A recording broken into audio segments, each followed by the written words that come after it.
2025 നീറ്റിൻ്റെ rank അടിസ്ഥാനത്തിലുള്ള all India മൂന്നാം ഘട്ട അലോട്ട്മെൻറ്റിൻ്റെ റിസൾട്ട് പബ്ലിഷ് ചെയ്തിട്ടുണ്ട്.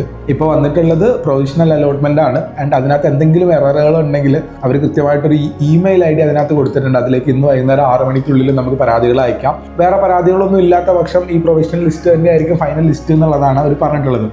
അപ്പോൾ നമുക്ക് ഇന്ന് 22-ാം തീയതി പ്രൊവിഷണൽ ലിസ്റ്റ് വന്നു കഴിഞ്ഞാൽ നാളെ 23-ാം തീയതിയിലേക്ക് നമ്മളുടെ ഫൈനൽ മൂന്നാം ഘട്ട അലോട്ട്മെൻറ്റിൻ്റെ റിസൾട്ട് നമുക്ക് എക്സ്പെക്ട് ചെയ്യാൻ വേണ്ടി പറ്റും. അതനുസരിച്ചിട്ടുള്ള അഡ്മിഷൻ പ്രോസസ്സുകൾ നമുക്ക് ഒരാഴ്ച മുന്നോട്ട് സമയം കിട്ടും. അപ്പോൾ ഏകദേശം നമുക്ക് ഒക്ടോബർ 30-ാം തീയതി വരെയൊക്കെ, അത് എന്ന് വരെയാണ് അഡ്മിഷൻ്റെ ഡേറ്റ് എന്നുള്ളൊരു കാര്യം നിലവിൽ നമ്മൾ കൃത്യമായിട്ട് നോട്ടിഫിക്കേഷനകത്ത് പറഞ്ഞിട്ടില്ല.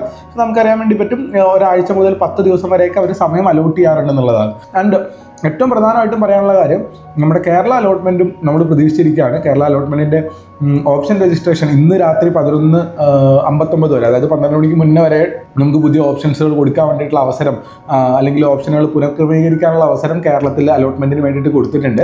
അപ്പോൾ അതിനകത്ത് നമുക്കതിൻ്റെ റിസൾട്ട് നമുക്ക് 24-ാം തീയതി മറ്റന്നാൾ 24-ാം തീയതി അതിൻ്റെ പ്രൊവിഷണൽ ലിസ്റ്റ് വരികയും 25-ാം തീയതി അതിൻ്റെ ഫൈനൽ ലിസ്റ്റ് വരികയും ചെയ്യുന്നുണ്ടാവും. അപ്പോൾ ഇപ്പോൾ നമുക്ക് കിട്ടിയ കുട്ടികൾ, ഇപ്പോൾ ഓൾ ഇന്ത്യയിൽ അലോട്ട്മെൻറ്റ് കിട്ടി, ഈ തേർഡ് ഫേസ് റിസൾട്ട് പ്രൊവിഷനിൽ വന്നപ്പോൾ അതിനകത്ത് കിട്ടിയ കുട്ടികൾ കേരളത്തിൽ അലോട്ട്മെൻറ്റ് പ്രതീക്ഷിക്കുന്നുണ്ടെങ്കിൽ തീർച്ചയായിട്ടും കേരളത്തിൻ്റെ റിസൾട്ടും കൂടി വന്നതിന് ശേഷം മാത്രമേ നമുക്ക് അഡ്മിഷൻ എടുക്കാൻ പോകാൻ പാടുള്ളൂ എന്നുള്ളതാണ് ഏറ്റവും പ്രധാനപ്പെട്ട കാര്യം. കാരണം രണ്ടും കൂടി കമ്പയർ ചെയ്ത് നോക്കിയതിന് ശേഷം നമുക്ക് എവിടെയാണോ ജോയിൻ ചെയ്യേണ്ടത് അവിടെ ജോയിൻ ചെയ്യണം. അത് നമ്മുടെ അവസാന ഘട്ട അലോട്ട്മെന്റ് ആയിരിക്കും. ഇപ്പോൾ ഓൾ ഇന്ത്യ മൂന്നാം ഘട്ട അലോട്ട്മെന്റിന്റെ പ്രൊവിഷണൽ ലിസ്റ്റിൽ ഇടം നേടിയ ആളുകൾക്ക് ഇനി ഒരു അലോട്ട്മെന്റ് ഓൾ ഇന്ത്യയിൽ നിങ്ങൾക്ക് ഉണ്ടാവില്ല. കേരളത്തിൽ നിങ്ങൾക്ക് അലോട്ട്മെന്റ് കിട്ടാനുള്ള സാധ്യതകളില്ല. കാരണം എന്താണെന്ന് വെച്ചാൽ ഫോർത്ത് ഫേസ് അലോട്ട്മെന്റ്, നമ്മുടെ സ്ട്രേ വേക്കൻസി അലോട്ട്മെന്റ് എന്ന് പറയുന്നത് 1, 2, 3 അലോട്ട്മെന്റുകളിൽ എവിടെയും അലോട്ട്മെന്റ് കിട്ടാത്ത ആളുകൾക്ക് വേണ്ടിയിട്ട് മാത്രമാണ് ഫോർത്ത് ഫേസ് അലോട്ട്മെന്റ് ഉണ്ടാവുക എന്ന് പറയുന്നത്. അപ്പോൾ നമ്മൾ ഏറ്റവും പ്രധാനമായിട്ടും ശ്രദ്ധിക്കേണ്ട കാര്യം എന്ന് പറഞ്ഞു കഴിഞ്ഞാൽ, നമ്മുടെ അലോട്ട്മെന്റ് ഇവിടത്തോട് അവസാനിക്കുകയാണ്. നമുക്ക് കിട്ടിയിട്ടുണ്ടെങ്കിൽ തേർഡ് ഫേസ് അലോട്ട്മെന്റിൽ കിട്ടിയിട്ടുണ്ടെങ്കിൽ നമ്മുടെ അലോട്ട്മെന്റ് അവസാനിക്കുകയാണ്. അപ്പോൾ ഓൾ ഇന്ത്യയിലും കേരളത്തിലും രണ്ടിലും സീറ്റ് കിട്ടിക്കഴിഞ്ഞാൽ നമുക്ക് കമ്പയർ ചെയ്ത് നോക്കിയിട്ട് ഏറ്റവും ഇഷ്ടപ്പെട്ട ഒരു സീറ്റിൽ ഒരു സ്ഥലത്ത്, കേരളത്തിൽ അലോട്ട്മെന്റിലാണെങ്കിൽ കേരളത്തിൽ ജോയിൻ ചെയ്യാം. ഓൾ ഇന്ത്യയിൽ അലോട്ട്മെന്റ് ചെയ്ത സീറ്റാണ് നമുക്ക് കൂടുതൽ താല്പര്യമെങ്കിൽ അതിൽ ജോയിൻ ചെയ്യാം. പക്ഷെ അതിനുശേഷം പിന്നീട് ഒരു മാറ്റമോ ട്രാൻസ്ഫറോ മറ്റു കാര്യങ്ങളോ ഒന്നും ഉണ്ടാവില്ല. ഇനി അഥവാ രണ്ടിലും സീറ്റ് കിട്ടിയില്ല, ഏതെങ്കിലും ഒന്നിലും മാത്രമേ സീറ്റ് കിട്ടിയിട്ടുള്ളൂ, ഓൾ ഇന്ത്യയിൽ മാത്രമേ സീറ്റുള്ളൂ, കേരളത്തിൽ സീറ്റില്ല, അങ്ങനെയാണെങ്കിൽ ഈ വർഷം നമുക്ക് MBBS പഠിക്കാൻ ആ ഒരു സീറ്റ് മാത്രമേ അവൈലബിൾ ആവുള്ളൂ. അതിപ്പോൾ എത്ര ദൂരത്തിലാണെങ്കിലും നമുക്ക് എവിടെയാണോ കിട്ടിയത് അവിടെ പോയി നമ്മൾ ജോയിൻ ചെയ്യൽ മാത്രമാണ് അതിൻ്റെ വഴി ഉണ്ടാവുക എന്നുള്ള കാര്യം ഓർത്തിരിക്കുക. അത് ഓപ്ഷൻ രജിസ്റ്റർ ചെയ്യുന്ന സമയത്ത് നമുക്ക് താല്പര്യമുള്ള ഓപ്ഷനുകൾ മാത്രമാണ് നമ്മൾ കൊടുത്തിട്ടുണ്ടാവുക. അതുകൊണ്ട് കിട്ടിയ ഓപ്ഷൻ എവിടെയാണോ അവിടെ നമ്മൾ പോയി പഠിച്ചെങ്കിൽ മാത്രമേ ഈ വർഷം നമുക്ക് എന്ത് ചെയ്യാൻ വേണ്ടി പറ്റുള്ളൂ, MBBS പഠിക്കാൻ വേണ്ടി പറ്റുള്ളൂ. ഈ അലോട്ട്മെൻറ്റിൽ നിന്ന് ഫ്രീ എക്സിറ്റോ അല്ലെങ്കിൽ പുറത്തിറങ്ങി അടുത്ത അലോട്ട്മെൻറ്റ് അപ്ലിക്കേഷനോ ഒന്നുമില്ല. ഈ അലോട്ട്മെൻറ്റിൽ നമ്മൾ കിട്ടിയിട്ട് പോയിട്ടില്ല എന്നുണ്ടെങ്കിൽ നമുക്ക് ഇനി സീറ്റ് ഉണ്ടാവില്ല എന്നുള്ളതാണ് കാര്യം. അടുത്ത വർഷത്തെ നീറ്റ് എക്സാം നമ്മൾ എഴുതേണ്ടി വരും. അടുത്ത വർഷത്തെ നീറ്റ് എക്സാം എഴുതുന്നതിന് DBARO അങ്ങനത്തെ എന്തെങ്കിലും കാര്യങ്ങൾ വരുമോ എന്ന് ചോദിച്ചു കഴിഞ്ഞാൽ അങ്ങനെയില്ല. അടുത്ത വർഷത്തെ നീറ്റ് എക്സാം നമുക്ക് എഴുതാൻ വേണ്ടി പറ്റും.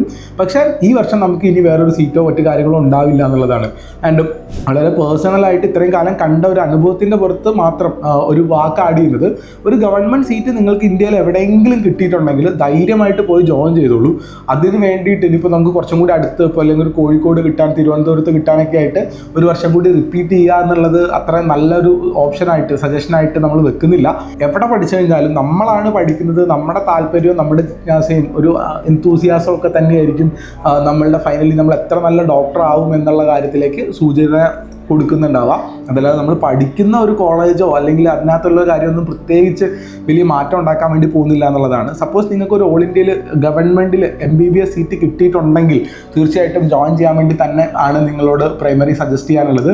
ഒരിക്കലും കുറച്ച് ദൂരമാണ്, അതുകൊണ്ട് ഞാൻ ജോയിൻ ചെയ്യുന്നില്ല എന്നുള്ള രൂപത്തിൽ വളരെ പേഴ്സണലി അങ്ങനെ ദീർഘമായിട്ട് ആലോചിച്ചൊരു തീരുമാനം എടുക്കാനാണെങ്കിൽ നിങ്ങളുടെ ഇഷ്ടത്തിന് ചെയ്യാം. പക്ഷേ നമ്മുടെ ഭാഗത്തുള്ള സജഷൻ നിങ്ങൾ ജോയിൻ ചെയ്യുക തന്നെയായിരിക്കും നന്നാവുക എന്നുള്ളതാണ് ഏറ്റവും നല്ല കാര്യം. പിന്നെ മൂന്നാം ഘട്ട അലോട്ട്മെൻറ്റിൻ്റെ സമ്മറിയെ പറ്റി പറയുകയാണെങ്കിൽ ഓൾറെഡി എല്ലാ വിഭാഗത്തിലും, ഓപ്പൺ വിഭാഗത്തിലും OBC വിഭാഗത്തിലും EWS വിഭാഗത്തിലും SC ST വിഭാഗത്തിലൊക്കെ മൂന്നാം ഘട്ട അലോട്ട്മെൻറ്റിൽ തന്നെ കഴിഞ്ഞ വർഷത്തെ ഒരു കട്ട് ഓഫിൻ്റെയൊക്കെ മേളിലേക്ക് പോയിട്ടുണ്ട്.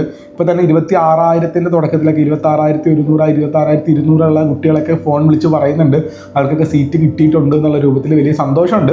ഇനി നാലാം ഘട്ട അലോട്ട്മെൻറ്റ് കൂടി വരുമ്പോഴത്തേക്കും കുറച്ചും കൂടി അതിനേക്കാളും അപ്പുറത്തേക്കും കൂടി കട്ട് ഓഫ് പോകുമായിരിക്കും എന്നുള്ള രൂപത്തിലാണ് നമുക്ക് മനസ്സിലാക്കാൻ വേണ്ടി സാധിക്കുന്നുണ്ടാവുക. അപ്പോൾ എന്തായാലും അടുത്ത അലോട്ട്മെൻറ്റ്, ഇപ്പോൾ ഈ അലോട്ട്മെൻറ്റിൻ്റെ നടപടിക്രമങ്ങളെല്ലാം കഴിഞ്ഞതിന് ശേഷം അടുത്ത മാസം നവംബർ ഫസ്റ്റ് വീക്ക് സെക്കൻഡ് വീക്കൊക്കെ ആയിട്ട് തന്നെ 4ാം ഘട്ട അലോട്ട്മെൻറ്റ് കൂടി നമ്മൾ പ്രതീക്ഷിക്കുന്നുണ്ട് എന്നുള്ളതാണ്. മറ്റ് അപ്ഡേറ്റുകൾ നമ്മൾ വിശദമായിട്ടുള്ള അനാലിസിസ് ഒക്കെ കൂടുതൽ വീഡിയോസിൽ വേറെ ചെയ്തു തരാം. ഇപ്പോൾ ഈ ഒരു കാര്യം ഓൾ ഇന്ത്യ അലോട്ട്മെൻറ്റ് 3rd കിട്ടിയ ആളുകൾ എന്തെല്ലാമാണ് ചെയ്യേണ്ടത്, കേരളയിൽ പ്രതീക്ഷിച്ച് നിൽക്കണോ, രണ്ടും കമ്പയർ ചെയ്യണോ എന്നുള്ള കാര്യങ്ങളൊക്കെ കൃത്യമായിട്ട് തീരുമാനം എടുക്കുക. കിട്ടിയ കോളേജിൽ വളരെ സന്തോഷത്തോടു കൂടി പോയി ജോയിൻ ചെയ്ത് വളരെ ഹാപ്പി ആയിട്ട് തന്നെ പഠിച്ച് മുന്നോട്ട് പോകാൻ വേണ്ടിയിട്ട് തന്നെ ട്രൈ ചെയ്യുക എന്നുള്ളതാണ്. അടുത്ത വീഡിയോയിൽ കാണാം. മറ്റെന്തെങ്കിലും ഉണ്ടെങ്കിൽ താഴെ കമൻറ്റ് ബോക്സിൽ അറിയിക്കുമല്ലോ. By, see you.